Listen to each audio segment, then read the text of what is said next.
कर्मवीर शंकरराव काळे सहकारी साखर कारखान्याच्या उपाध्यक्षपदी चांदे कसारे येथील शंकरराव गैनाजी चव्हाण यांची निवड झाल्याबद्दल त्यांचा ग्रामस्थांच्या वतीने सत्कार संपन्न।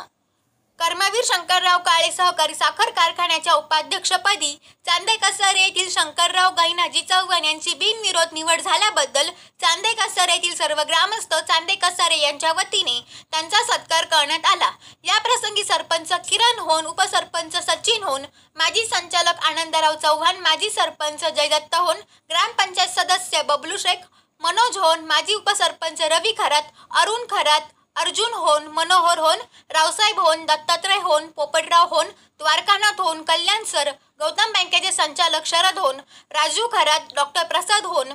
गणेश होन, विलास चव्हाण, जालिंदर होन, रवी होन, अर्जुन बोरावके, हिरामंत्री भुवन, सुनील होन, निळकंठ मंडराज होन, अमोल लोखंडे, भास्कर जगताप, दौलत राजगुरू, सुधाकर शिवाजी होन, ग्रामविकास अधिकारी भैरवनाथ नाडेकर, पोपट अल्हाट आदी ग्रामस्थ या प्रसंगी उपस्थित होते। माजी आमदार अशोकदादा काळे व आमदार आशुतोष काळे यांनी त्यांचे अभिनंदन केले आहे।